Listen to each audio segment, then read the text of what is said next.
Hi friends, and welcome to this week's newsletter where we talk relationship intelligence, or as I like to say, the magic of being with people.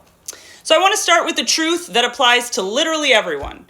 Most of our problems are not logic problems and they're not emotional problems, but they are people problems. And even more specifically, they're RQ problems, and I'm talking about relational intelligence.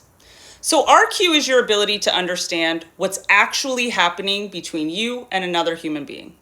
Not just what they're saying, but what they mean, what they're avoiding, what you're avoiding, and what's getting weird and no one is naming. And here's the wild part. We spend years learning how to talk, and yet we spend so little time learning how to relate.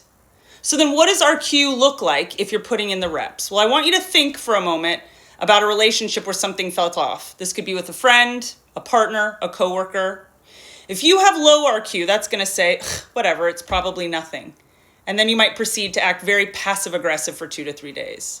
Now, someone with high RQ will say, hey, something feels off. Did I miss something? And that one sentence, that saves so much tension, that saves so much spiraling, and it gives the other person the opportunity to be real. It also kills that silent resentment that can build up. So here's another example of when RQ isn't present. You send a Slack, a text, an email, no response. A few hours go by and your brain goes, cool, they're ignoring me, I must have done something, they're mad, and I said something stupid.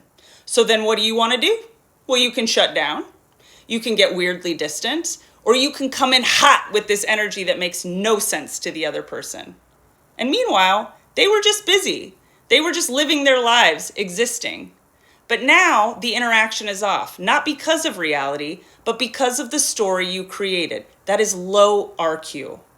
And remember, RQ isn't about being overly emotional, and it's not about processing every interaction, but it is about being accurate.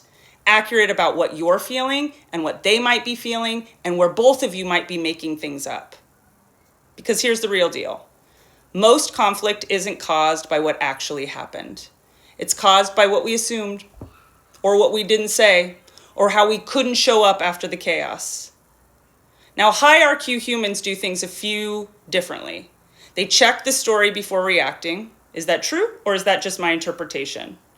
They say the thing kindly, directly. Hey, I noticed I felt a little off after that. Can we clear some things up? And they stay curious and present longer than what feels comfortable.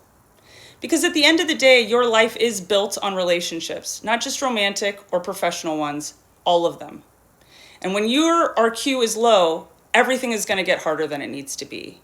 But when it's high, communication's going to get cleaner, conflict gets shorter, and connections get deeper. You both stop living in stories and you start living in reality.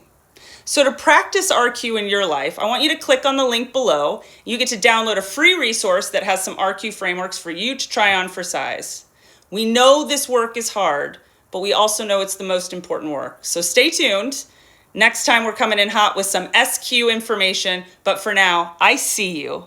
Lead on.